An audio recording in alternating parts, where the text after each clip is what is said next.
உலகத் தமிழர்கள் அனைவருக்கும் இந்த செய்தி அனசல்ல. ஆப்கானிஸ்தானுடைய வெளிவிவகாரத்துறை அமைச்சர் அமீர்கான் முத்தாக்கினுடைய பயணங்கள், பாகிஸ்தானுக்கு எதிராக அவருடைய வார்த்தைகள் பெரும் சர்ச்சைகளை ஏற்படுத்தியிருந்த நிலையில் இந்திய செய்தித்தாள்களில் நேற்று முன்தினம் காலை வெளியான ஒரு புகைப்படம் அவற்றில் மிக முக்கியமான செய்தியை சொன்னது. டெல்லியில் ஆப்கன் தலிபான் வெளிவிவகாரத்துறை அமைச்சரின் பத்திரிகையாளர் சந்திப்பில் பெண் பத்திரிகையாளர்கள் முன் வரிசையில் அமர்ந்திருப்பதை அது காட்டியதுதான் மிக முக்கியமான செய்தி. சுமார் 48 மணி நேரத்தில் ஆப்கானிஸ்தான் தூதரகத்தில் அமீர்கான் முத்தாக்கின் இரண்டாவது பத்திரிகையாளர் சந்திப்பு கடந்த ஞாயிற்றுக்கிழமை நடைபெற்றது. வெள்ளிக்கிழமை அவரது முதல் பத்திரிகையாளர் சந்திப்பு.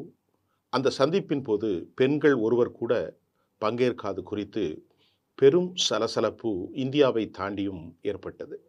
இந்த இரண்டாவது சந்திப்புக்கு பின்பு ஏற்பாடு செய்யப்பட்டிருந்தது. முதல் சந்திப்பில் பெண்கள் யாரும் பங்கேற்காதது தற்செயலானது, அது வேண்டுமென்று நடைபெற்ற செயல் அல்ல என்று ஞாயிற்றுக்கிழமை முத்தாக்கி தெரிவித்தார். வெள்ளிக்கிழமை பத்திரிகையாளர்கள் சந்திப்பை பொறுத்தவரை அது ஒரு குறுகிய கால அவகாசத்தில் ஏற்பாடு செய்யப்பட்டது என்றும், பத்திரிகையாளர்களின் ஒரு சிறிய பட்டியலில் மட்டுமே முடிவு செய்யப்பட்டதாகவும் கூறப்பட்டது. இது ஒரு தொழில்நுட்ப பிரச்சனை. ஒரு குறிப்பிட்ட பத்திரிகையாளர்களுக்கு அழைப்பு அனுப்ப எங்கள் குழு முடிவு செய்திருந்தது. இதை தவிர வேறு எந்த நோக்கமும் இல்லை என ஆப்கானிஸ்தான் வெளிவிவகாரத்துறை அமைச்சர் அமீர்கான் முத்தாக்கி தெரிவித்தார். ஆப்கனில் உள்ள நிலைமையை அமெரிக்கா மட்டுமல்லாமல் ஐநா பாலின நிறவெறி என குறிப்பிட்டுள்ளது. அங்கு பெண்கள் மற்றும் சிறுமிகள் மேல்நிலை பள்ளி அல்லது யூனிவர்சிட்டியில் சேரவோ, பூங்காக்கள் அல்லது உடற்பயிற்சி கூடங்களுக்கு செல்லவோ அனுமதிக்கப்படுவதில்லை. தலிபான் அரசாங்கம் தலை முதல் கால் வரை பெண்கள் உடல்களை மறைத்து கொள்ள கட்டாயப்படுத்துகிறது. அவர்களின் பயணத்தையும் அது கட்டுப்படுத்துகிறது. 2021 மீண்டும் ஆட்சியை கைப்பற்றிய தலிபான் ஆப்கன் கலாச்சாரம் மற்றும் இஸ்லாமிய சட்டம் ஆகியவற்றுக்கு ஏற்ப பெண்களின் உரிமைகளை மதிக்கிறோம் என்று முன்பு கூறியது. ஆனால் சர்வதேச அங்கீகாரத்தை பெறுவதற்காக அவர்களின் முயற்சிகள் பெண்கள் மீதான கட்டுப்பாடுகளால் தடைப்பட்டுள்ளதாக மேற்கத்திய வல்லுநர்கள் கருத்துக்களை கூறி வருகிறார்கள். தலிபான் ஆட்சியின் கீழ் பெண்களின் உரிமைகள் நசுக்கப்படுவது உலகில் மிக கடுமையானது கூட. ஒரு வார உயர்மட்ட பேச்சுவார்த்தைகளுக்காக அமீர்கான் முத்தாக்கி வியாழக்கிழமை இந்தியா வந்தார். இதுவரை தலிபான் அரசாங்கத்தை முழுமையாக அங்கீகரித்துள்ள ஒரே நாடு ரஷ்யா மட்டும்தான். ஆப்கானிஸ்தானின் ஆட்சியாளர்கள் இந்தியா முழுமையாக இன்று வரை அங்கீகரிக்கவில்லை. ஆனால் அவர்களோடு ஒருவித ராஜதந்திர அல்லது மரபுசாரா உறவுகளை பேணும் பல நாடுகளில் இதுவும் ஒன்றாகும். காபூலில் ஒரு சிறிய பணியை பராமரித்து அங்கு மனிதாபிமான உதவிகளையும் கூட இந்தியா அனுப்புகிறது. அமீர்கான் முத்தாக்கியின் வருகை இரு நாடுகளுக்கும் இடையான உறவுகள் அதிகரிப்பதற்காக பார்க்கப்படுகிறது. இந்த சந்திப்பு இரு நாடுகளுக்கும் மிக முக்கியமானது. தலிபான் அரசாங்கம் தனது அங்கீகாரத்திற்கான முயற்சியில் மேலும் ஒரு ஊக்கத்தை இந்த சந்திப்பு வழங்கும். அதே நேரத்தில் இந்தியா அதன் மூலோபாய மற்றும் பாதுகாப்பு நலன்களை முன்னெடுத்து செல்ல இந்த சந்திப்பு வழிவகுக்கும் என்பதே உலகம் முழுவதுமான பார்வை. 2021 ஆண்டில் தாலிப் மீண்டும் ஆட்சிக்கு வந்த நிலையில் காபூலில் இந்திய தூதரகம் மூடப்பட்டது. அந்த தூதரகம் தற்போது மீண்டும் திறக்கப்படும் என்று வெள்ளிக்கிழமை இந்திய வெளிவிவகாரத்துறை அமைச்சர் எஸ் ஜெய்சங்கர் அறிவித்தார். வெள்ளிக்கிழமை அமீர்கான் முத்தாக்கி ஆப்கானிஸ்தான் வெளிவிவகாரத்துறை அமைச்சரோடு சந்திப்புக்கு பிறகு அவர் இதை அறிவித்தார். பின்னர் நடந்த பத்திரிகையாளர்கள் சந்திப்பில் சுமார் 16 ஆண் செய்தியாளர்கள் கலந்து கொண்டார்கள். பெண் பத்திரிகையாளர்கள் தூதரக வாயிலிருந்து திருப்பி அனுப்பப்பட்டார்கள். பெண்கள் கலந்து கொள்ள அழைக்கப்படவில்லை என்று தலிபான் அரசாங்க வட்டாரம் ஒப்புக்கொண்டது. ஆப்கானிஸ்தான் தூதரகத்தில் நடந்த பத்திரிகையாளர் சந்திப்பில் இந்தியாவுக்கு எந்த தொடர்பும் இல்லை என இந்திய வெளிவிவகாரத்துறை அமைச்சகம் தெரிவித்தது. ஆனால் இந்திய மண்ணில் பாலின பாகுபாடு அரசியல்வாதிகள் மற்றும் பத்திரிகையாளர்களை கோபப்படுத்தியது. அங்கே செய்தியாளர் சந்திப்பை நடத்த அனுமதித்ததற்காக அரசாங்கத்தை அவர்கள் விமர்சித்தார்கள்.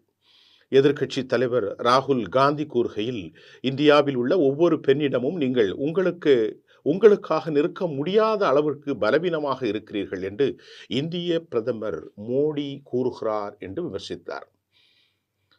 இந்திய எடிட்டர்ஸ் கில்ஸ் இந்திய பெண்கள் பத்திரிகையாளர் படை, IWBCC மற்றும் ஊடகத்தில் பெண்கள் நெட்வொர்க், NWMI ஆகியவை மிக கடுமையான அறிக்கைகள் வெளியிட்டு விளக்கமும் மிகவும் பாரபட்சமானது என்றும் அவைகள் விவரித்தார்கள்.